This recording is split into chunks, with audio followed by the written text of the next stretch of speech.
After finishing the base animation, we're ready to move on to the details. If you don't feel fully content with the airplane animation you have, don't worry. We're still just trying to get to know all the tools and, most importantly, get used to the graph editor. You should try to work broadly and not get stuck in one place.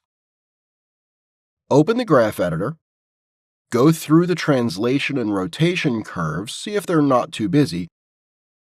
Perhaps delete some unnecessary keys, pull them and see what happens.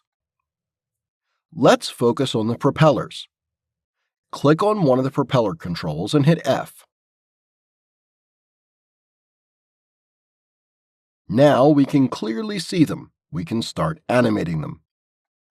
Since one of the controls is selected, you'll notice that most of its channels in the channel box have a gray bar, except for the rotation Z channel.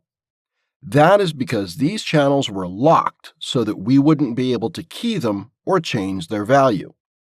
Our propellers need to rotate in one axis, and that's all we need to worry about. If we were to move in the timeline now in order to set the keys for the propellers, it'd be a bit difficult since the plane is moving. So we either need to move the camera with it to be able to track the propellers, or the plane leaves the screen without the propellers in our sight, and we're not able to see them rotating. To make our work a bit easier, we can stop the root control animation while we work with the details. Click on the root control, select all of its channels, right-click, and select Mute Selected. That way, we sort of freeze the animation without deleting it. Here, we also have the option to lock and unlock the channels, which I've mentioned was selected for most of the propeller control channels. Now we're able to animate propellers without any distractions. Select the propeller and save its first pose. Then you're probably thinking that we should go to the last frame and rotate the propeller a bunch of times in order for it to be spinning throughout the whole flight. And you're right.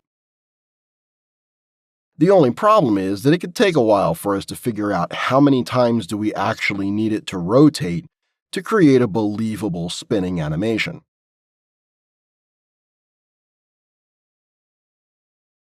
I'll show you the other way to do this.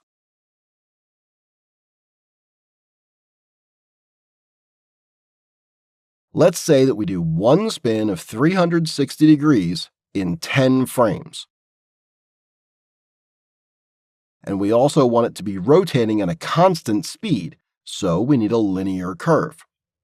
Let's shorten the timeline so that we only see this part in a loop, and check whether we're happy with the timing.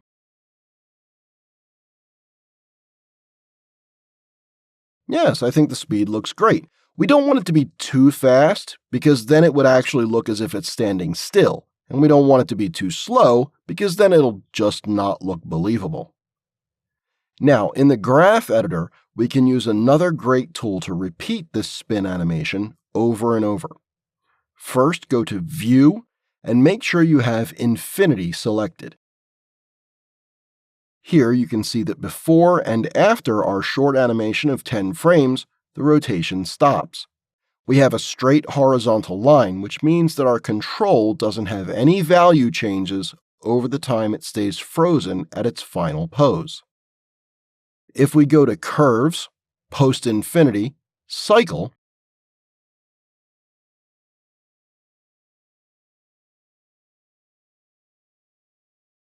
our animation starts repeating. But the only thing is that after it reaches its final position, it goes quickly back to its first position, and we don't want that. We want it to continue going. So we need to select Cycle with Offset. Now our propeller keeps spinning at the constant speed, no matter the amount of frames we have. We can have 500 frames, and it will still be spinning the same.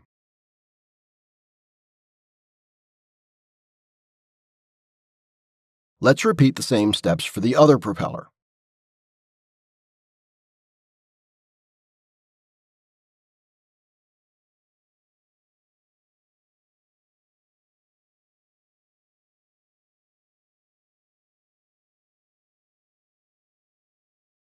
If we play the animation now, we can see that both propellers look exactly the same. And we don't want that because in real life, nothing is identical. So, select one of the propeller controls. Make sure that you have also selected a pre-infinity cycle with offset.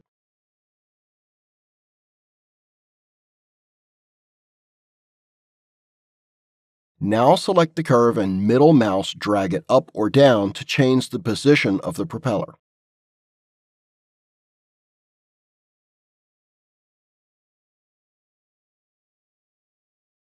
Once you're done, unmute the root control channels and check your animation.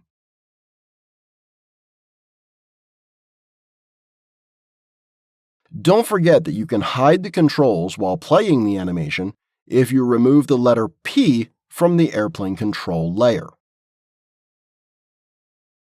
Congratulations on finishing your second assignment.